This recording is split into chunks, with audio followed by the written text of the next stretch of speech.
One take, one take. This is NBA One Takes.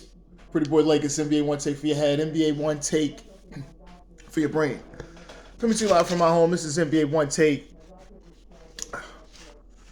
Two games.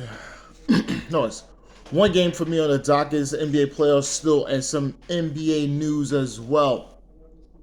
This is May 9th, 2024. The Garden. The Garden, the Madison Square Garden. Knicks versus Pacers. This is game two. Game two. And this is crazy. I mean, it was crazy in the Garden. I am telling you this when I say it's crazy. It was going down in Madison Square Garden. And the Knicks win, taking a 2-0 lead in this series. But I am telling you, Tyrese Halliburton did step up big with 34 points and 9 assists. He was really spectacular. But it was just Jalen Brunson. You know, we had 29. Dante DiVincenzo, 28, was looking great, shooting the ball well. OG Anunoby was great as well. He finished with 28. And Josh Hart, he had 19 points, 15 rebounds, and Isaiah Hartenstein finished with 14 points and 12 rebounds. This was just a great collective effort uh, by the Knicks, and it showed. You know, and the Pacers, you know, Andrew Nembhard with 15, TJ McConnell had 10 points and 12 assists. Obi Toppin was great. He had 20 points off the bench, really proving himself. Threw it between his legs on the dunk, was just wild, crazy. And Pascal Siakam finished with 14 and 9. Not too well, but I'm telling you, this OG versus Pascal Siakam matchup is really affecting him because I'm trying to tell people the Pacers do struggle a lot in the half court. I think mainly they try to do a screen and roll like a lot of teams do, but I think when we talk about do they have an ISO player to be able to get to the basket at a very high efficient rate despite double teams, people taking it out their hand and things like that, or do they have a reliable guy on the post or a post up guard to do anything, and they don't. So a lot of things is quick hit moves, and even with Siakam, he's always been a quick. He catch the ball, a quick one stop move, and then either he's going to do a euro to try to score. But if you stop all that, then he has to rise up, and it's kind of tough for him at times. So I always tell people that the Pacers is not a half court set team. They're more quick hitters in a half court. And at times, if you stationary and can defend everything, it's really tough for them at times. So the Knicks is up 2-0 in this series. This is really hard fought. I can't see them sweeping them because it's so hard fought that I just feel that Carlisle and these guys could win a game and make this a really fun series. And it's going to take a lot. It's going to take a lot because the Knicks right now is rolling. It's going to take a lot. They are rolling. Okay, NBA news. Nikola Jokic is the MVP. He's the MVP. He got it. Three MVPs in 4 years. You know, it's like something what I think Larry Bird was the last one to do it in that time span. Jordan also, Jordan as well.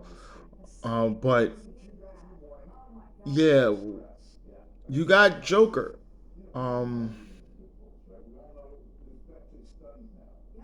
He's winning it. Edged out over, beat Luca and Shea Gilgeous-Alexander. People are up in arms about it. And, you got Shaq. He said some things on the TV show about how he felt about it. They got people saying Shaq is a hater, and then you got Shaq and Shannon Sharp, and then it's Shaq and other people, and other people feel that Joker shouldn't get it. People talk about his lack of commitment. He doesn't really care too much. He just want to, either try to win for his team and then he just goes home and things like that. So people say a lot of things to discredit him. You could see that, but I think outside looking in, it sometimes it looks like that. But when you speak to their teammates and a guy that doesn't beat bullshit is Mike Malone, a guy I always you if you listen to my videos, I always have high regard for that man. And the stuff he say, he's not cutting no bullshit, right? D- Nikola Jokic, no matter what I've been saying in the past, he has a commitment to the game, and he loves it. And it's a lot of the outside stuff he's not into. He's like a Tim Duncan a little bit, It's like, come on, it's a lot. So it's like Tim Duncan doing the Sprite commercial with Kobe Bryant. He didn't really want to do it to put himself out there, but he did it because he signed the contract and everything else like that. But he's not. He's just not that type of person. So we're seeing that, but he is he. You got to say he's the best player in the league. Uh, to me, he took it over. He took it over from Giannis Antetokounmpo and others, and he's that guy right now. So giving it to the best player in the league. Now people are almost like, well, you got to give it to because my thing is with Shaq and all these guys talking that stuff, right? There's almost a bitterness towards it, saying that, well, now you guys is giving it to the guy that's the best player in the league when I was the best player in the league, but you gave it to the guy that was the most valuable towards his team for that one season, but you didn't give it to me because I'm better than this person, and the expectation for that team far exceeded what everyone else is saying. So it's a lot of that. You get that from those older guys, and as well as a lot of media members that feel that way. So it's a back and forth thing.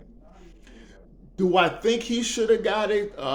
No, I think Shea Gilgis Alexander should have narrowly beat him to win it, and I think Luca is a close is a distant third. I think Luca is a distant third to me.